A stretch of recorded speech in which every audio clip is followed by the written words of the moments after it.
D, wait for it, delightful. Check out the name tag. You're in my world now, Grandma. What's up, nerds? Suicide Squad has been one of the most hyped movies in 2017. It's got some big names and even bigger characters, and we couldn't wait to see them on the big screen. With the movie finally out, why not take a look at some neat behind-the-scenes trivia?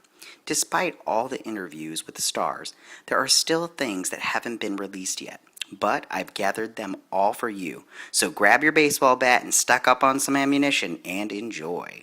6 weeks to write. From day one, it seems the production of The Suicide Squad was destined to be bumpy. Before David Ayer was hired to write and direct, the filmmaker was best known for a variety of smaller films, including Fury, Sabotage, and End of Watch. These were all very dark, violent films. And the hire of Ayer seemed like a good fit to direct the film about a group of villains. Unfortunately, from the moment he signed on the dotted line, Ayer was already behind schedule.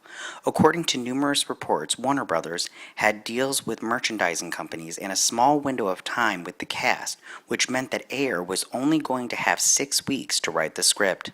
When the film premiered, it was evident that the story, dialogue, and characters all suffered due to this issue.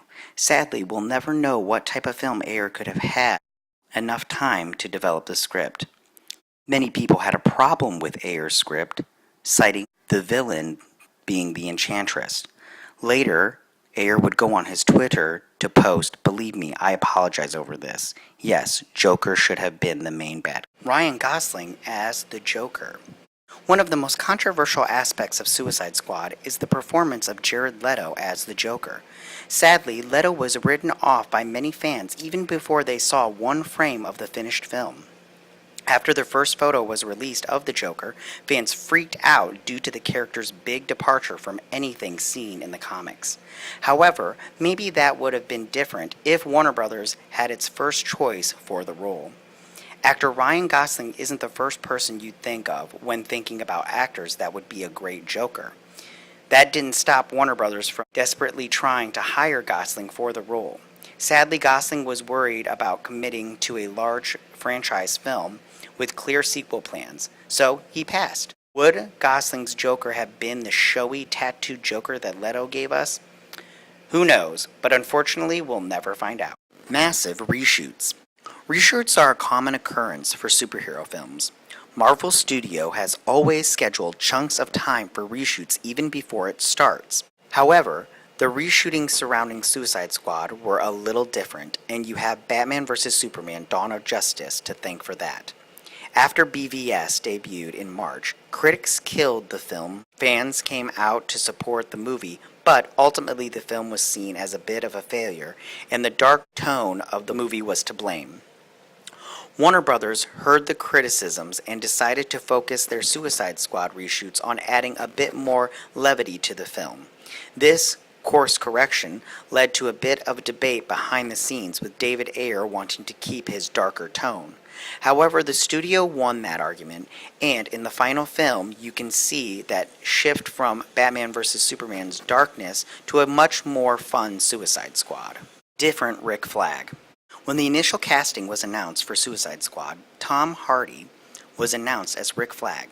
Fans were ecstatic because Tom Hardy is an actor who always brings something special to the films he's in.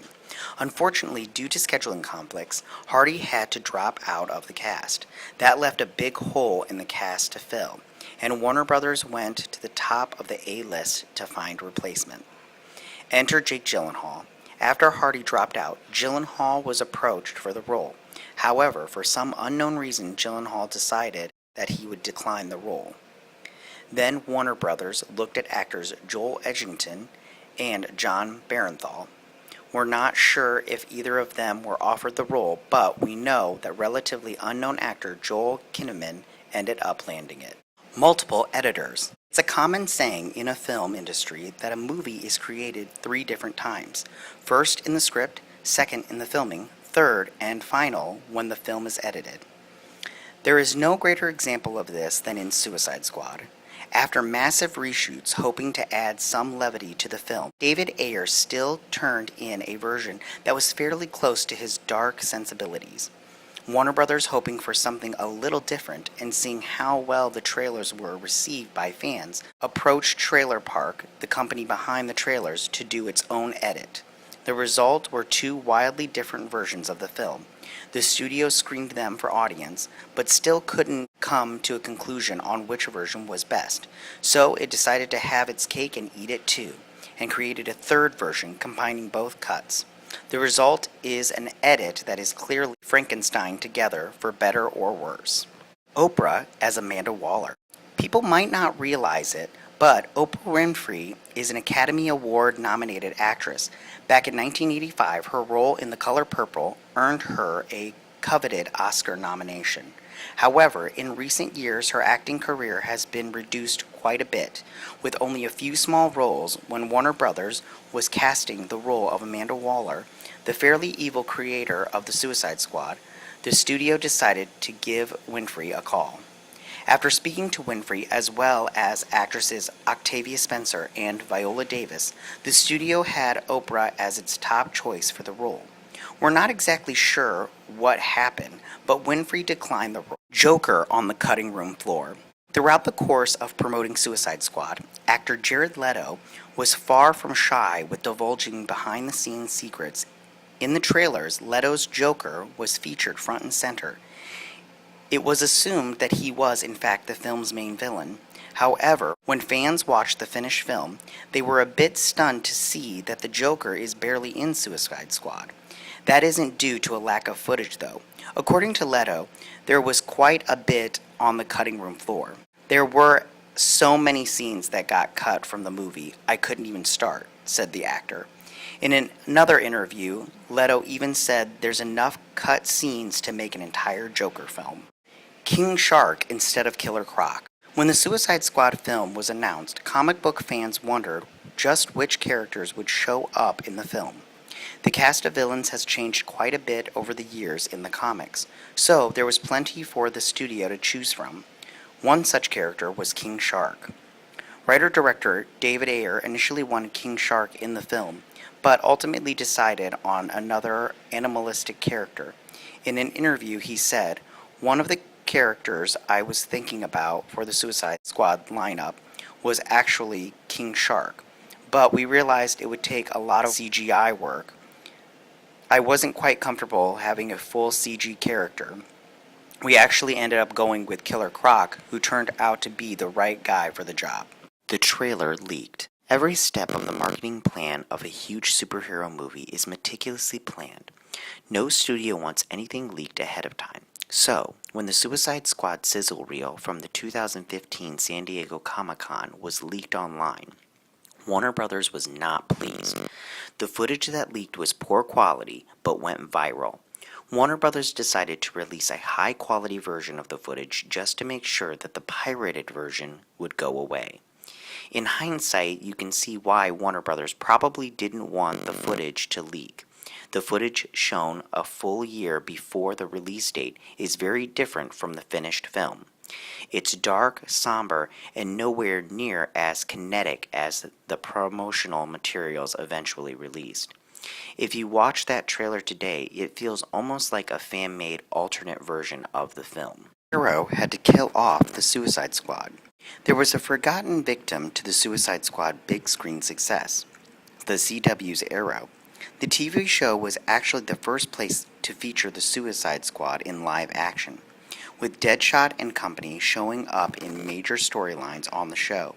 It was clear that the team behind Arrow had big plans for the Suicide Squad in upcoming seasons. In fact, they even teased the appearance of Harley Quinn. Unfortunately, all those plans were brought to a halt by Warner Brothers, trying to create a bit of synergy among viewers. The studio didn't want Arrow to confuse fans by featuring the same characters on the small screen.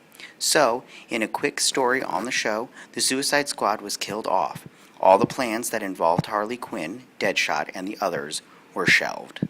Emma Roberts as Harley. When you watch Suicide Squad and you see Margot Robbie as Harley Quinn, you can't imagine anyone else playing that role. Robbie seems born to play the Joker's love interest and Suicide Squad member. So, it might surprise you to find out that Robbie wasn't the studio's first choice for Harley. In fact, actress Emma Roberts was initially offered the role. The young actress was offered the coveted Quinn gig, but turned the role down to pursue a starring role in the Fox TV series Scream Queens. Of course, in hindsight, this might not have been the best choice for the actress, but in the end, fans probably won out. Considering Robbie was seen by many as the highlight of the film, it seems like everything worked out in the end. Courtney was on drugs. Actor Courtney might win the award for going to new heights to get a role. In an interview, Courtney discussed the process he went through to get the role of Digger Harkness, aka Captain Boomerang, in Suicide Squad. During a Skype call with director David Ayer, Courtney said, "That night I happened to eat some mushrooms and I did self-inflicted some burns." Apparently it worked because Courtney did get the role as Suicide Squad resident wildcard and drunk. Of course, after the story went viral, Courtney tried to backtrack a little bit and denied the reports. However, this could be an instance when an actor's honesty comes through when maybe it shouldn't have. Either way, an argument could be made that Courtney never stopped doing drugs during the film's production. That would explain a lot. They say about the crazy ones. Do you like my list? Do you know any juicy behind-the-scenes stories about Suicide Squad? Let me know in the comments down below. If you like this video, click the Geek What icon and subscribe.